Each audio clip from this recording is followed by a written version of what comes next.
नमस्कार. मल्हार टीव्हीच्या सकाळच्या बातमीपत्रामध्ये आपलं स्वागत.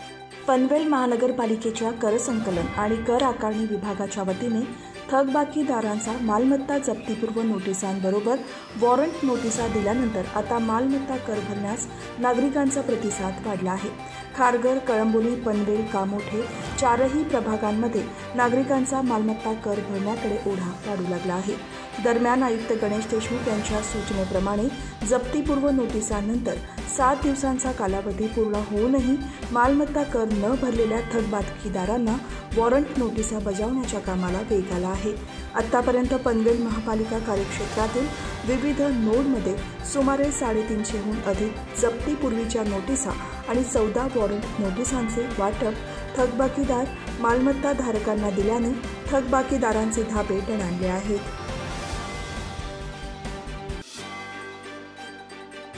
पनवेल महानगरपालिकेच्या वतीने माझी वसुंधरा अभियान 4.0 अंतर्गत पर्यावरणपूरक जीवनशैलीचा नागरिकांनी स्वीकार करावा याविषयी जनजागृती करण्याच्या दृष्टीने वडाळे तलाव येथे सायकल रॅली घेण्यात आली. पर्यावरणपूरक जीवनशैलीचा नागरिकांनी स्वीकार करावा तसेच घनकचरा व्यवस्थापन, मलनिस्सारण व्यवस्थापन, माझी वसुंधरा अंतर्गत येणाऱ्या पंचतत्वांचे जतन करण्याचा संदेश या सायकल रॅलीच्या माध्यमातून देण्यात आला. तसेच माझी वसुंधराची शपथ यावेळी घेण्यात आली. या सायकल रॅलीची सुरुवात पनवेलमधील वडाळे तलाव येथून झाली असून यामध्ये 400हून अधिक नागरिकांनी सायकलीसह सहभागी झाले होते.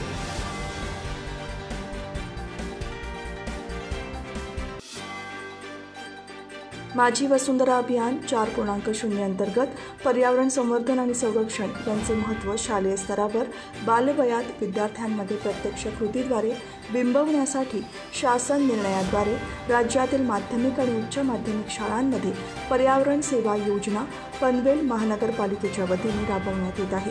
या अंतर्गत आयुक्त गणेश देशमुख यांच्या मार्गदर्शनाखाली नुकतेच खारघर येथील रॅन इंटरनॅशनल स्कूल येथे महापालिकेच्या वतीने माझी वसुंधरा अंतर्गत जलविषयांवरती व्याख्यानाचे आयोजन करण्यात आले. या पर्यावरण सेवा योजना अंतर्गत आकाश, जल, वायू, भूमी, अग्नी या माझी वसुंधरा अभियानातील महत्त्वाच्या घटकांनुसार कृती कार्यक्रम, शिबिरे, व्याख्याने, वक्तृत्व स्पर्धा, पोस्टर स्पर्धा, वृक्षारोपण, प्रश्नमंजुषांचे आयोजन विद्यालयांमध्ये करण्यात येत आहे.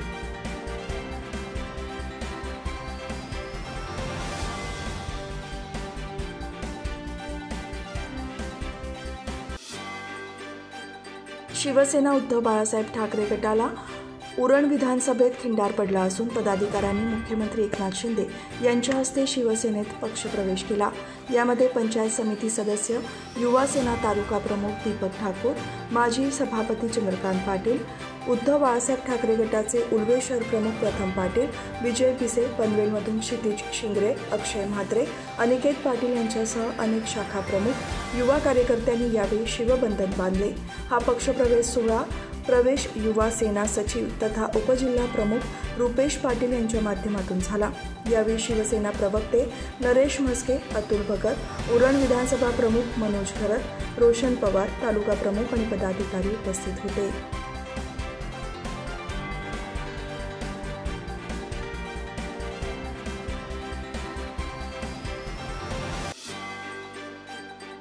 प्रवासी भाडे नाकारणाऱ्या रिक्षाचालकांवर वाशी वाहतूक शाखेकडून कारवाईची मोहीम राबवण्यात आली आहे.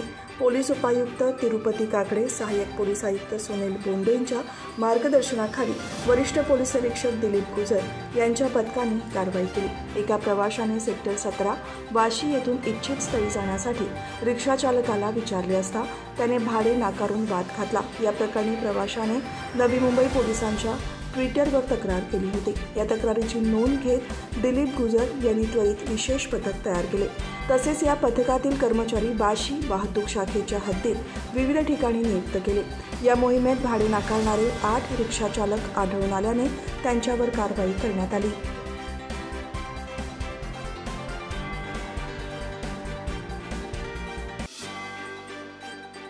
छत्रपती शिवाजी महाराजांच्या शौर्याचा, पराक्रमाचा वारसा असलेल्या गडकिल्ल्यांचे संवर्धन राज्य शासनामार्फत केले जात आहे.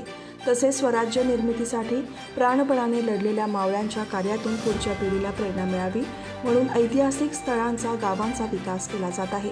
या अंतर्गत उमरठ येथील नरबीर तानाजी मालुसरे यांच्या समाधी स्थळ सुशोभीकरण आणि परिसराचा विकास करण्यासाठी 10 कोटी रुपयांचा निधी उपलब्ध करून देण्यात येईल असे मुख्यमंत्री एकनाथ शिंदे यांनी जाहीर केले। तसेच या परिसराचा विकास करण्यासाठी निधीची कमतरता भासू देणार नसल्याची ग्वाहीही त्यांनी यावेळी दिली। उमरठ येथे नरबीर तानाजी मालुसरे यांच्या 354व्या पुण्यतिथीनिमित्त समाधी स्थळ आणि परिसर सुशोभीकरण कामाचा शुभारंभ मुख्यमंत्री एकनाथ शिंदे यांच्या हस्ते दूरदृश्य प्रणालीद्वारे करण्यात आला। या कार्यक्रमाला सार्वजनिक बांधकाम मंत्री रवींद्र चव्हाण, उद्योग मंत्री उदय सामंत, खासदार सुनील तटकरे, आमदार भरत गोगावले, जिल्हाधिकारी किशन जावळे यांच्यासह पदाधिकारी, विविध विभागांचे अधिकारी उपस्थित होते।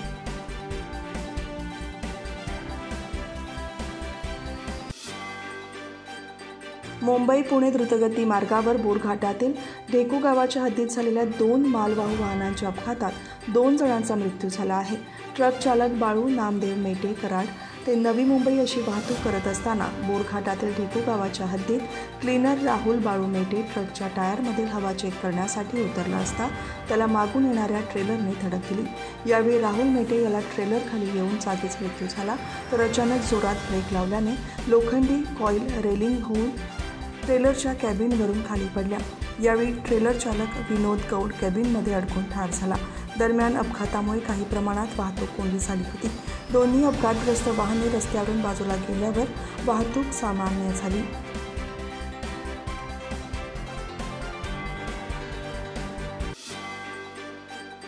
महाराष्ट्र राज्य सरकारच्या माध्यमातून आयोजित करण्यात आलेल्या मुख्यमंत्री माझी शाळा सुंदर शाळा अभियानात मुंबई विभागातून प्रथम क्रमांकाचा पुरस्कार पटकावणाऱ्या खारघर येथील रामशेठ ठाकूर पब्लिक स्कूलला राज्याचे मुख्यमंत्री एकनाथ शिंदे यांच्या प्रमुख उपस्थितीत मुंबईत झालेल्या सोहळ्यात शालेय शिक्षण मंत्री दीपक केसरकर यांच्या हस्ते समारंभपूर्वक सन्मानित करण्यात आले। 21 लाख रुपये सन्मानचिन्ह सन्मानपत्र असे या पारितोषिकाचे स्वरूप आहे। हा सन्मान जनार्दन भगत शिक्षण प्रसारक संस्थेचे चेअरमॅन माजी खासदार लोकनेते रामशेठ ठाकूर तसेच जनार्दन भगत शिक्षण प्रसारक संस्थेचे अध्यक्ष Arunsheth Bhagat, vice chairman Y T Deshmukh, संचालक परेश ठाकूर, मुख्याध्यापिका राज अलोनी यांनी स्वीकारला। मुंबईतील नरिमन पॉइंट येथील NCTA हॉलमध्ये झालेल्या या सोहळ्यास शालेय शिक्षण विभागाचे प्रधान सचिव रणजित सिंगदेव, विधान परिषद सदस्य कपिल पाटील, शिक्षण विभाग आयुक्त सूरज मांढरे, शिक्षक नेते संभाजीराव थोरात, आमदार Rajesh Patil, Vikram Kale, Guinness book of world रेकॉर्डचे प्रवीण पटेल यांच्यासह शिक्षण क्षेत्रातील मान्यवर उपस्थित होते।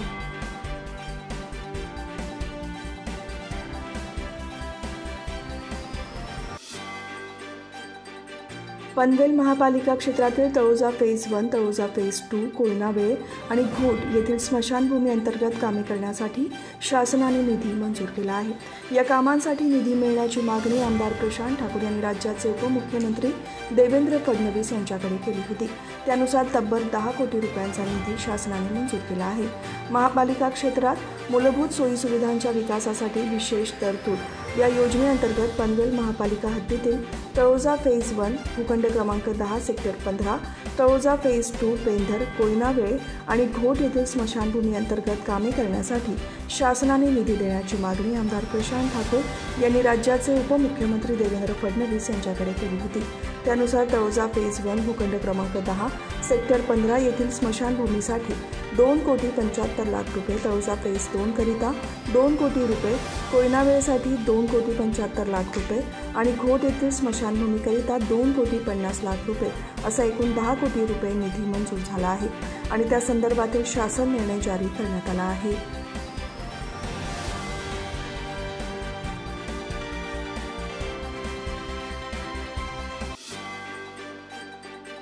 लोकसभा निवडणुकीच्या पार्श्वभूमीवर महाराष्ट्र दौऱ्यावर आलेले केंद्रीय गृह आणि सहकार मंत्री अमित शहा यांच्या प्रमुख उपस्थितीत जळगावमध्ये युवक मेळावा झाला। यावेळी त्यांनी राज्यातील महाविकास आघाडीवर जोरदार हल्लाबोल केला। राज्यात 3 चाकांची महाविकास आघाडीची ऑटो चालते, मात्र तिचे 3ही टायर पंक्चर झाले आहेत असे ते म्हणाले। यावेळी त्यांनी 2047च्या विकसित भारतासाठी पंतप्रधान नरेंद्र मोदींना निवडून द्या असे आवाहन केले। यावेळी उपमुख्यमंत्री देवेंद्र फडणवीस, प्रदेशाध्यक्ष चंद्रशेखर बावनकुळे, केंद्रीय राज्यमंत्री डॉक्टर भारती पवार, ग्रामविकास मंत्री गिरीश महाजन, आदिवासी विकास मंत्री डॉक्टर विजयकुमार गावित यांच्यासह इतर नेते आणि पदाधिकारी उपस्थित होते.